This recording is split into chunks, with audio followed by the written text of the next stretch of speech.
Ano kaya ang kahihinatnan ni Santino dahil nga sa kanya napunta ang lahat ng bintang dahil matapos nga na hindi pahiramin ng pera si Santino nitong nakaraang maospital si Marites ay galit na itong umalis sa gym at nasaksihan ito ng mga tao doon.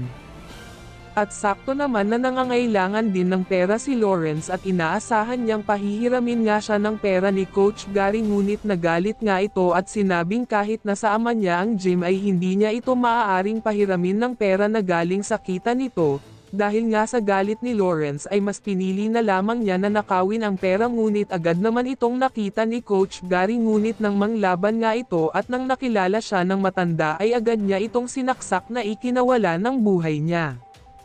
At nang kinaumagahan nga ay agad itong nai-report sa kapulisan at saktong si Mando at Rigor nga ang naatasang mag-imbestiga dito. Sa kasamaang palad ay lahat nga ng statement ni Lawrence ay taliwas sa kung ano ang tunay na nangyari upang pagtakpan na siya ang gumawa nito at isinisi ang lahat kay Santino.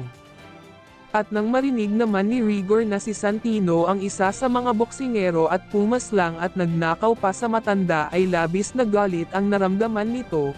Kung kaya naman ay agad niyang pinuntahan sa bahay at binugbog ang anak nang hindi man lang nalalaman nito ang tunay na nangyari, buti na lang ay nandoon si Marites upang awatin si Rigor.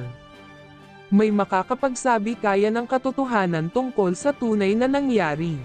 Tuluyan nga bang makukulong itong si Santino?